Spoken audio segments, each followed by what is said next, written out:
Okay, so a very common situation you can find yourself in a street attack is somebody could be mounted on top of you, Nori in Japanese. Now, in our dojo, we first deal with the street fighter, and the street fighter primarily is going to either punch you, kick you, stab you, hit you with a brick, something like that. They're probably not going to look for a collar choke or an Americana or a spinning armbar. So starting with the idea of somebody striking you, what you do not want is distance. If Eddie makes a fist and punches Matt in the mouth, hold it there, punch, sit your head up, reach your hand out and punch. Okay, now Matt, extend your right arm forward and punch. You see the problem? Eddie can reach, Matt cannot reach. Eddie has momentum and gravity and power, Matt does not. So we do not want Eddie, the guy on top, to sit up. Okay, so relax. If Eddie is down, with his hands down on the ground, put your hands on the ground, Eddie. He can't generate much power here striking Matt.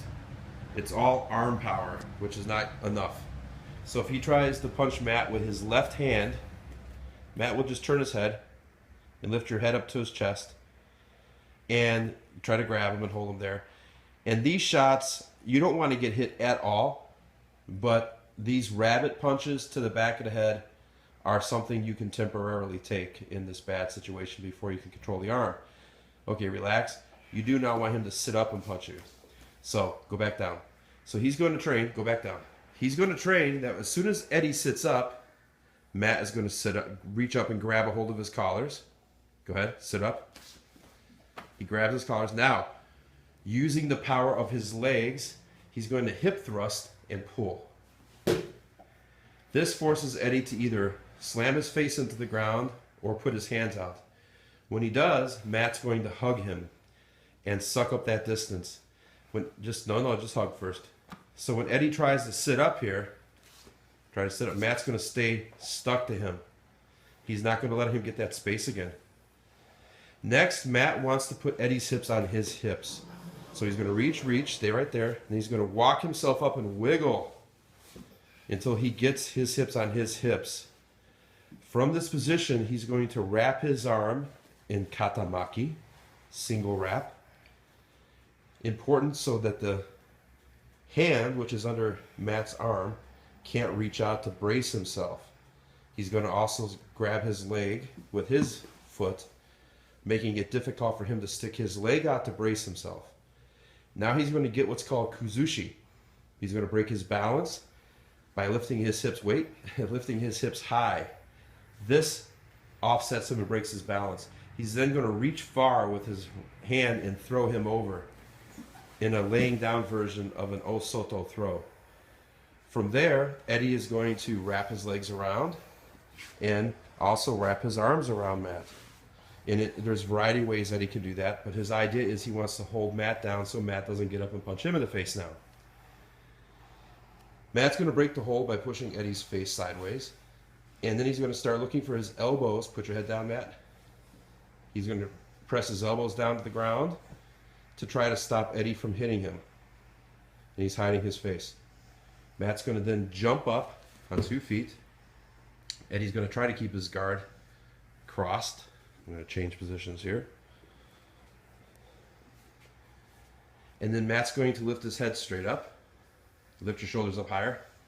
Higher, higher, higher, higher, higher. Okay, stay right there. Now in more advanced students or practitioners, they'll now reach and try to grab Matt's ankles, but we're not dealing with that variation yet. Matt pops his legs, pushing his knees, and then riding his hands along his legs as he escapes. Keep going. Backing out and back all the way out. And then he's going to escape, draw his firearm, call the cops, do whatever he's got to do.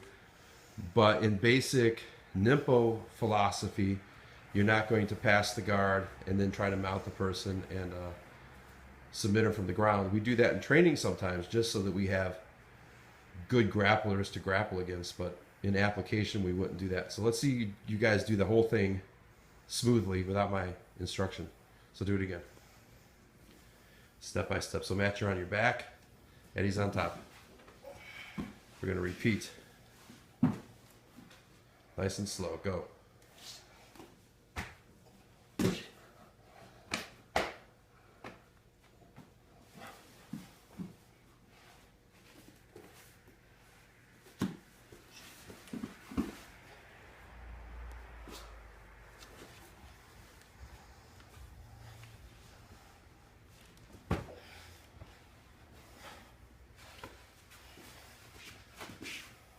Good.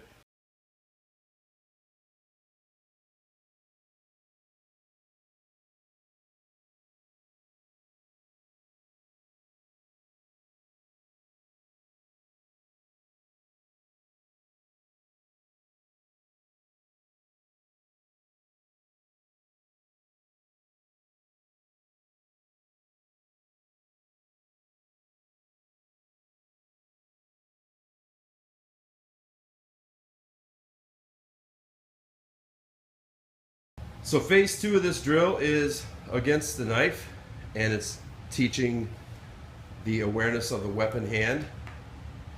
The first thing you need to know is when you're in a knife fight of any kind, you probably will be stabbed or cut. You cannot stop. Your only other choice is to die. So you're going to get cut, but you just got to do what you got to do. All right, let's see what happens. So Matt's down. Go. Aggressive. Get that weapon out, Matt. Try to stab him. Stab him, stab him, stab him, stab him. Stab him. Keep stabbing him. Good. So the next version of the same drill is with a concealed carry pistol. Matt's carrying where he normally carries in real life. The drill remains the same, except now there's a pistol involved. Let's see what happens. So Eddie's down. Go. Don't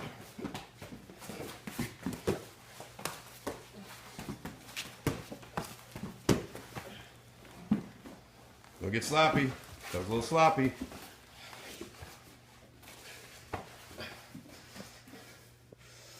Go.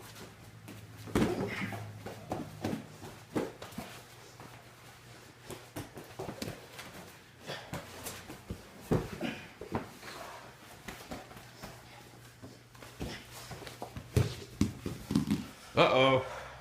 That could happen. What do you do? Good. In this variation, the guy on top has a firearm. And let's see what happens. Go!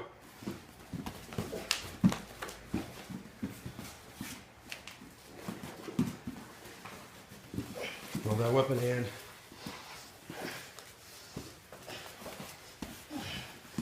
Pop up on your feet. Go get shot. Keep going, keep going, keep going. Keep going.